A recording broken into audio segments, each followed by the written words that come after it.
Hello guys. तो अभी अपन एक और क्वेश्चन देख रहे हैं। ये भी आपका रीनीट का क्वेश्चन है। और देखो कि क्वेश्चन क्या कह रहा है। और ये फॉर्मूला बेस्ड क्वेश्चन है, अपन सीधा इसमें फॉर्मूला ही रटते हैं। फिर भी मैं आपको डिराइव करके बता देता हूँ। देखो, इसने बोला है कि एक लॉन्ग सॉलिडॉइड है जिसकी लेंथ आर एल है और रेडियस आर है, ठीक है। और उसका म्यू नॉट दिया है, जो भी दिया है।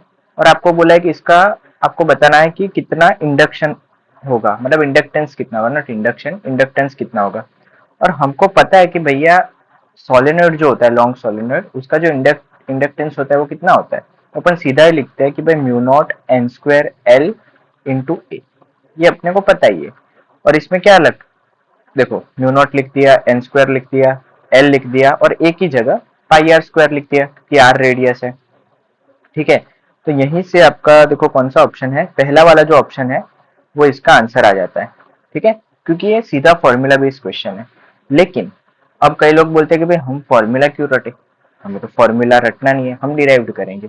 तो कोई बात नहीं, आप इसको डिराइव्ड भी कर सकते हो। लेकिन क्योंकि आप बहुत सारे क्वेश्चन प्रैक्टिस करते हो तो फॉर्मूला आ ही जाता है दिमाग में। लेकिन फिर भी मान लो, मैं अभी के लिए आपको बता रहा हूँ कि कोई एक सोलेनोइड है, ठीक है। ऐसा कुछ सोलेनोइड है जिसका लेंथ है एल, ओके। और इसका रेडियस है मान लो कि आर। कोई बात नहीं। अब इसमें मान लो कि स्मॉल एन जो है ना, वो है नंबर ऑफ लूप्स पर लेंथ। यानी कि आप मान लो कि अगर मैं यूनिट लेंथ लेता हूं तो मेरे को एक लूप चाहिए, तो उसके लिए मैं स्मॉल एन का यूज कर सकता हूं। तो हमें इंडक्टेंस चाहिए। इंडक्टेंस किसकी वजह से आता है, मैग्नेटिक फील्ड है, फ्लक्स है, इन सब की वजह से आता है। क्योंकि हमारा जो इंडक्टेंस है उसका अ, ये फॉर्मूला है कि फ्लक्स कितना चेंज होता है जब उसमें से करंट पास होता है, ठीक है। तो हमें फ्लक्स चाहिए। अब अगर हमें फ्लक्स चाहिए तो फ्लक्स कितना होता है, मैग्नेटिक फील्ड इनटू एरिया। तो हमें मैग्नेटिक फील्ड चाहिए। और हमें पता है कि सोलेनोइड के केस में जब हम पर यूनिट लेंथ लेते हैं तो हमारा जो मैग्नेटिक फील्ड आता है वो कितना आता है, म्यू नॉट स्मॉल एन और आई आता है, ठीक है। ये हमें पता है, ओके। अब आगे बढ़ते हैं कि अगर मैं एरिया इसका कितना होगा, पाई आर स्क्वायर। तो यहाँ से फ्लक्स आपको मिल जाएगा mu naught small N I into pi R square. Simple है।